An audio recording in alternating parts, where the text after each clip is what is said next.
Vous avez compris que je travaille toujours sur la dualité.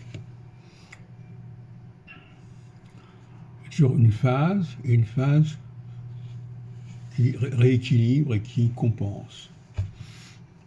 Et c'est vrai aussi pour ce que j'ai dit récemment en psychosociologie concernant la sensorialité. À partir du moment où sur un certain point il y a une exigence, il y a un surmoi, ça va déclencher un ça dans un autre registre de sensorialité. Alors, les registres de sensorialité, c'est essentiellement d'un côté la vue et l'ouïe, de l'autre côté l'odorat et le goût. S'il y a un impératif de contrôle au niveau de l'odorat et le goût, il y aura une libération au niveau auditif et au niveau visuel. Inversement, s'il y a des contraintes au niveau visuel et auditif, il y aura un relâchement au niveau de tout ce qui concerne l'odorat et le goût.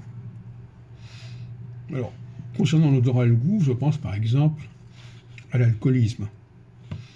Il y a des personnes qui sont dans une contrainte au niveau de la parole, qui ne peuvent pas s'exprimer, qui ne peuvent pas parler. Eh bien, elles vont compenser cela au niveau de certains excès relatifs à l'odorat et au goût. Notamment, des excès alimentaires, des excès de boissons, qu'il faut toujours envisager lorsque la contrainte auditive et visuelle est forte. Et inversement, lorsque la contrainte olfactive et gustative est forte, il faut s'attendre à ce que les gens aient des comportements sociaux au niveau de l'expression orale, l'expression auditive et visuelle, qui soient excessives. C'est-à-dire, on va dire des choses qu'on ne doit pas dire, notamment.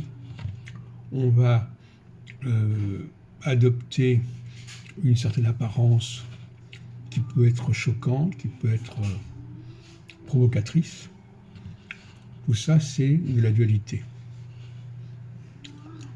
Et il n'y a pas pour moi de bon système, de bonne description des choses si on n'introduit pas cette dualité.